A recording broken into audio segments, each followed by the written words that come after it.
alisin lang natin tong or lagyan lang natin siya ng white text or white. Ayan. Ganun pa rin, maglagay pa rin tayo ng box para ma-indicate natin.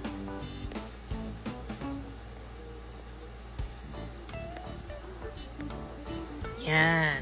Okay? So, ito ang ating answer. Yan. Okay. So, okay. Gawin natin. Anong gusto nyo? Ganun pa rin na isa-isang shape. Huwag nyo pagsabay-sabayin. Anong gusto nyo unahin? Circle? Okay, circle. Sige, circle tayo.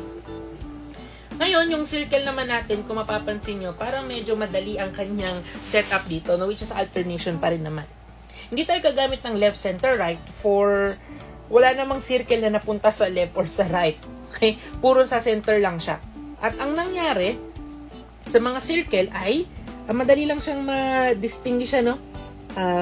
May circle and then wala, no? May circle and then wala. Susunod, may circle ulit. So, dapat yung answer natin ay walang circle. Okay? Alternation lang naman siya. Meron, wala. Meron, wala. Meron, wala. Okay, so, yan. Okay, so okay na tayo sa circle, ha? Sir, bakit wala pong nakasulat? Kasi nga, wala. Okay? So, sige. Next naman tayo. O, itong square. Yung square, kung mapapansin nyo, hindi na siya left, center, right. Bakit, sir? Pansinin mo yung square. Hindi naman siya pumunta sa center. Tingnan mo, wala namang square na napunta sa center. Kaya hindi mo gagawin yun. Okay? So, ang gagawin naman natin dito is itong rotation. Okay? Umiikot kasi siya. Sir, paano umiikot? Kung mapapansin mo, no, lagyan lang natin ng mga numbers, no?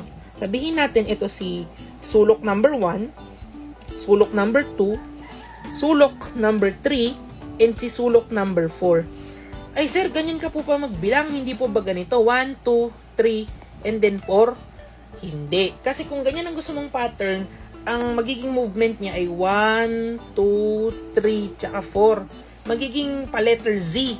Hindi rotation yan. So, kung gusto mo kasi ng rotation at ang gusto mong motion ay pa ganito, pa rotation, dapat sundin mo yung 1, 2, 3, and 4 para umikot siya.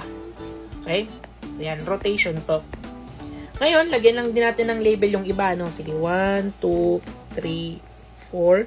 1, 2, 3, 4. Sir, ba't nilalagyan mo ng number? Pwede mo naman kasing ikutin yung figure. Okay? Kaso,